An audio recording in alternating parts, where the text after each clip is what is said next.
The opinions expressed in the following program are not necessarily those of Eastlink TV, its sponsors, or partners.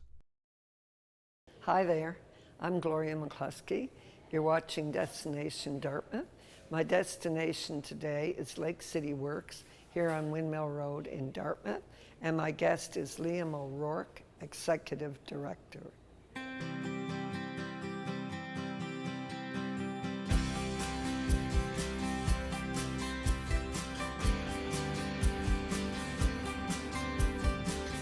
Hi, Liam. Hi, how are you doing? Thanks so much for being here today, Liam. I know how busy you are. When I look around at this lovely showroom here and peek in through where all the work's being done, I know how much time it must take to keep things under control. We're pretty busy. Yeah, and we're going to talk about this place today and tell the whole world, well, maybe not the whole world, but at least Metro, about what goes on here. Because you know, Liam, there are people who live here who are not familiar with this place. I do, yeah. Liam, you're the executive director here. I am. How long have you been here? I started Not very long. Not very long, no. I started on here in September of 2017. So not even a year I've been here. And I replaced a gentleman, Chris Files, who... Chris was here forever. Chris was here forever, yeah. I mean, I think he was hired on 2 or 3 months after Lake City became an organization. So he was here for the better part of 35 years. He did a great job. He did a great job, so some pretty big shoes to fill, yeah. So how are you finding it? It's been a fantastic first year. I had the privilege of spending the first month and a half, 2 months with Chris. So there was just so much knowledge in his head that, it'll never all be transferred over, but we spent a lot of time talking. We were similar personalities, had a similar sort of vision for Lake City, so that was how things started out. And then Chris sort of formally finished up in around December of last year. And since that time, I've been sort of slowly making my own stamp on the organization and building on the foundation that Chris and all the other wonderful employees here have built. So the vision here is healthy minds and healthy lives. Mm-hmm. And the purpose, people who come here to work, Liam, are people with some challenges. Yeah, so the clientele that we work with at Lake City are individuals who identify mental illness as their primary barrier to employment. And that's wonderful. It is, yeah. What a great thing for somebody to be able to come here. You know, years ago, you wouldn't see them. That's it, yeah. And now they come here and they get involved and they even get jobs after they're finished. Absolutely. Lake City, if you were to break it down into all the different components, the wood shop is probably what people know the most about at Lake City. Yeah. But one of the larger components of the organization is our Community Employment Division, which connects individuals living with mental illness with employment in the community. So really for anybody that comes through the doors of Lake City looking for support or help, that's our end goal, is to get them working in the community. So how many do you have here now? Currently, between all the divisions, we have around 280 clients. Do you really? Yeah.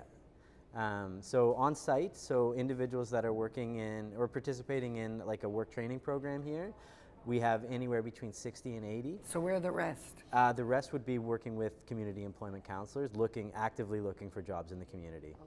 Yeah, yeah. Yeah, and you have women and men. Women and men, youth, seniors. We actually had an article that came out earlier this year. Oh, veterans.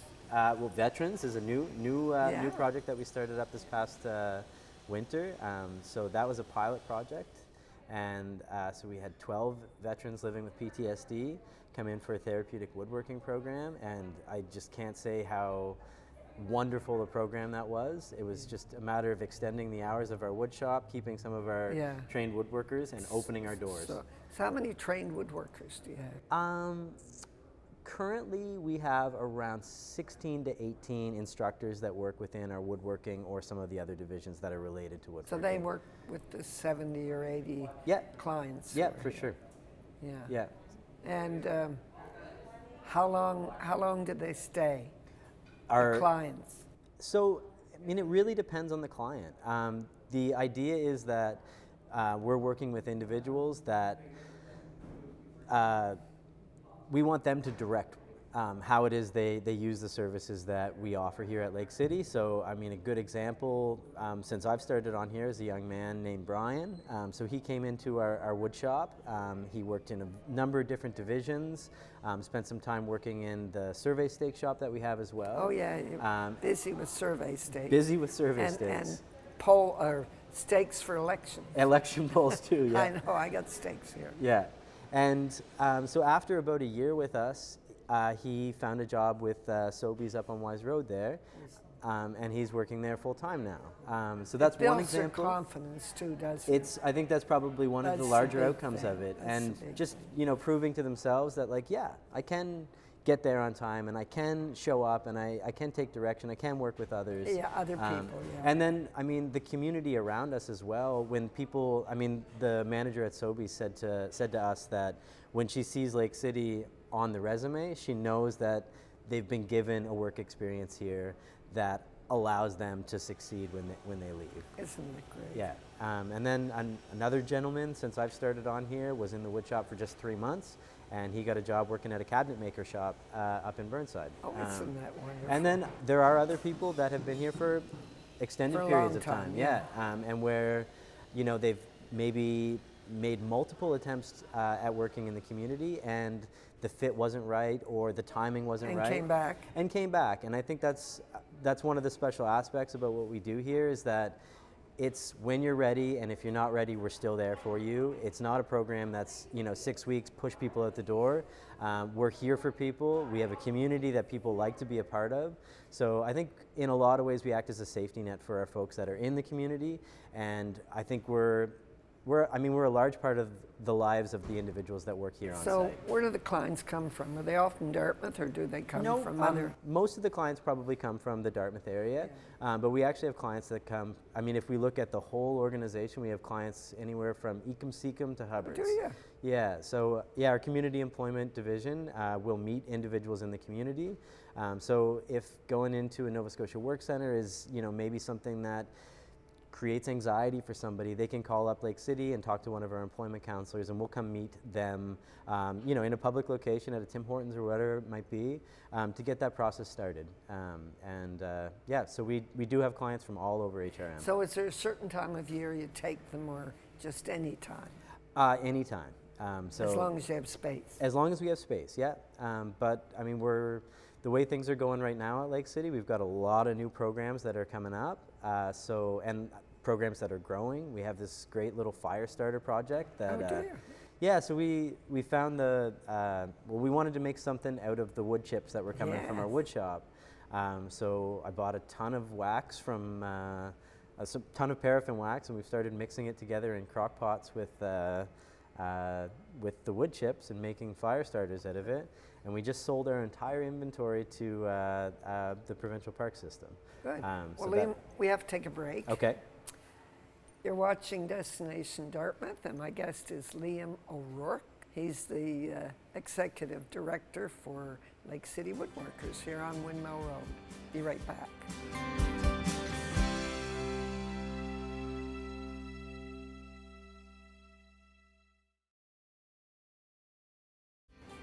We're back. Liam, let's go back and talk about the fire starters again. Yeah. How long does it take to make one fire starter? To make one fire starter, let me think here. It's just wax and chips. It's wax and chips. It's a pretty simple process. Over the course of a day, we've got 3 folks that are working up there, and they are making 54 times 12. My math is terrible. We'll do 50. So they're making around 600 fire starters a day. Isn't that great? Yeah. And you sold them to the province, the ones you had? The ones we had. So we started the project in February with the aim of reaching out to campgrounds, and we've been chatting with parks for the last couple of months, and it just came through. We actually just delivered them on Tuesday. Great, but you still have them here in the store. If I had a wood stove. If you had a wood stove, they'd be perfect for But that. I have a pellet stove. I mean, I haven't tested it for that, but there's no reason. Well, I have a pellet stove, and it, It's got the electric ignition? Yeah. Yeah. Because I know I've talked with some people about, like a lot of people use gels and things like that to get things started. So it would work just the same way, Oh, great. except the nice thing is there's no No no mess. residues. No and- mess. Yeah, that's it. Either. You just Yeah. put that in. You light it when it's in there. Yeah. You don't light it and throw it in. That's it. Well, yeah, I guess you could, but you could yeah. do it either way. Yeah. So you talked about the communication. What was the other department? Community employment? Yeah. Yeah. Where's that located? That's located here. Oh, is that? So upstairs we have our administrative offices up there. You know, when I went upstairs to visit you, I did not know that there were offices upstairs. It's, Many times I've been in this part of it, never thought about office. I think it's, there's a lot that people don't know It's about a Lake big City space when up they drive there. by. Yeah. Like people come in and they're like, oh, that's a beautiful showroom, because it absolutely is. But the reality of it is it goes back and back and back and up. We have close to 30,000 square feet of workshop, offices for community employment. We have a couple, the Fire Starters project is running upstairs, and we've got some other new, what we're calling kind of therapeutic arts projects that are going to be starting up there as well. And then come the fall, extending our hours into the evening to be offering some therapeutic woodworking to veterans with PTSD. That's great. I read that where you had veterans coming. Yeah, here. and it's just a fantastic project, but also reaching out to seniors and youth with that project as well. So you mean I could come up here and start woodworking? We would love it if you did, yeah. Of course, I'm not senior yet, so I'd have to wait a little while. Yeah. Isn't that wonderful? Yeah. So what do they do if a senior comes up here? What do they learn Well, to do? that we haven't done yet. Oh, you haven't started. the You're thinking about it. Well, no, we received the funding for it, and that's slated to start in September. So I think what we're going to do is sort of mirror what we did with the pilot project with the veterans with PTSD, Yeah.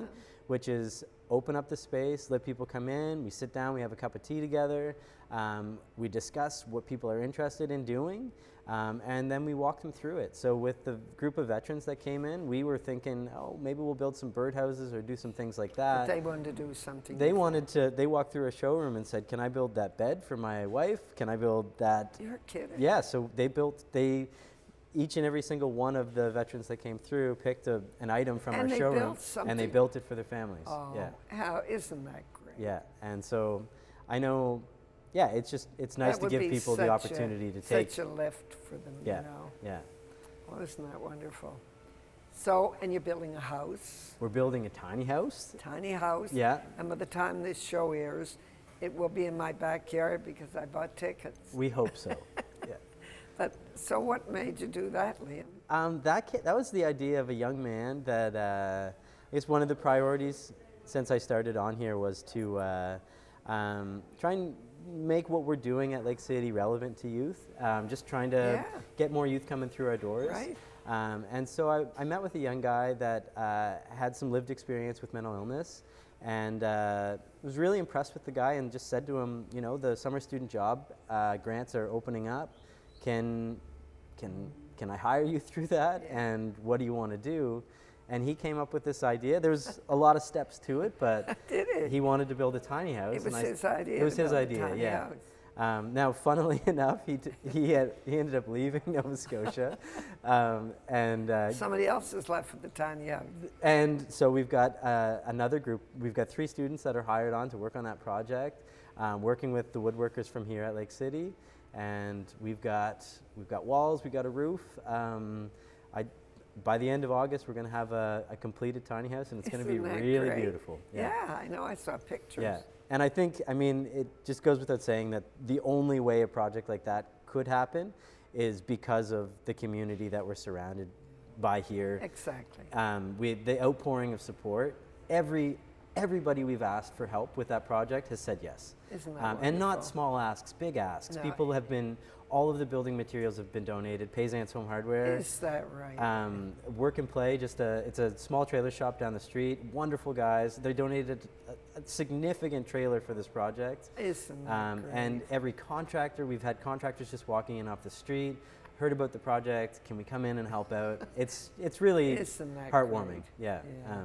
Yeah. Because they know how much good you do here. That's and, it. Yeah. And what a difference it makes in the lives of the people who are fortunate enough to find their way here. Yeah.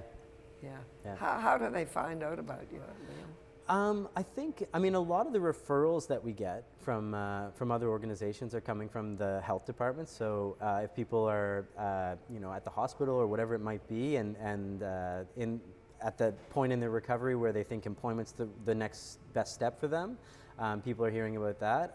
We've been making a lot of waves over the last 6 months or so, just with projects, and you know, every little project that we do, people seem to be interested in it, so that helps spread the word. Sure. And I think, I mean, we've been around as Lake City for 36 years. You're not the new kid on the block. That's sure. It. And we have a great reputation, so I think word of mouth goes a long way too. That's the best way of advertising. Yeah, but I mean, that being said, there's a lot of people that, you know, even buy our furniture and don't know the story that goes into how we make it.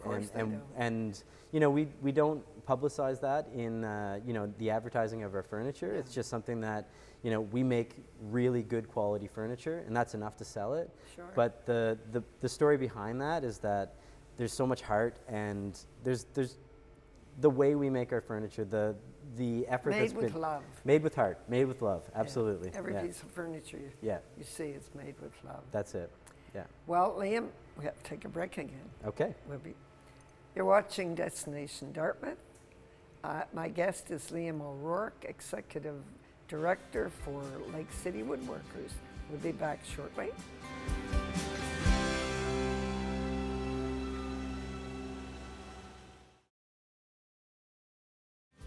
I was calling it Lake City Woodworks. It's Lake City Works. Lake City Works is the new brand of the organization. Right. Yeah. I wanted to ask you about the age of the clients, the average age, Liam. So average age is, I believe, 57. That's amazing. It is, yeah. And I think it's a testament to the fact that... That these people want to do something. Absolutely, yeah. And I mean, a good example of wanting to do something, just, I mean, being a part of the community here at Lake City. There's a gentleman that works in our shop, his name's Bill. He's been here for, I think, the better part of 20 years, off and on. But, you know, one could say he's approaching retirement age, getting closer to 75. But you know, he's reduced his work schedule, and he comes in for a couple of hours, 3 days a week, and he's just a great member of the team here at Lake City. Yeah. So you look around this showroom, Liam, and you see beautiful furniture. We do make some beautiful stuff. I was saying, stuff. I wish I could dump everything out of my house and come up and refurnish the lovely day bed and all the beautiful furniture. But you don't make all of it here. We don't make everything here, no. So, I mean, one, to keep up with the amount of production. You wouldn't be able to. Yeah, and then the other thing is, I mean, primarily the chairs. So most of the chairs come in from out of province. Yeah.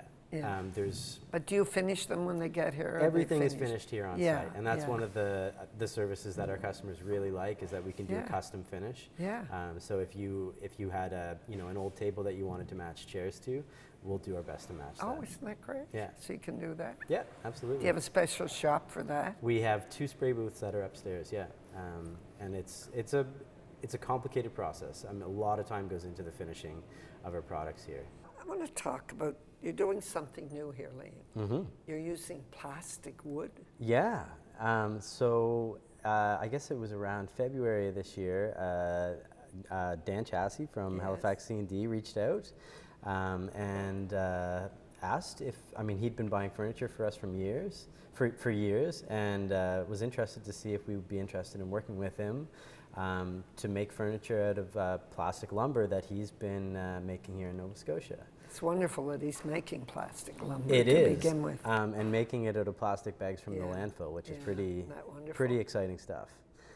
So we've been, for the past about 3 months now, we've set up a small shop just up the street, and just doing research and development, so figuring out how to cut this new material, how to work with it, how to fasten it. And at this point we've got the better part of 15, 20 prototypes, different products that we're just thinking about how to refine. Would it be outdoor furniture? All outdoor furniture, yeah. And which, I mean, when you think about plastics and with the history we have for working with wood, first glance, it might not make sense, but if you think about the fact that the furniture that we build for interiors lasts a lifetime, we're looking to be building furniture for exteriors that last would a last lifetime. a lifetime. Yeah, because it doesn't matter what wood you use, there's a lifespan on wood when you put it outside. Of course there is. Yeah.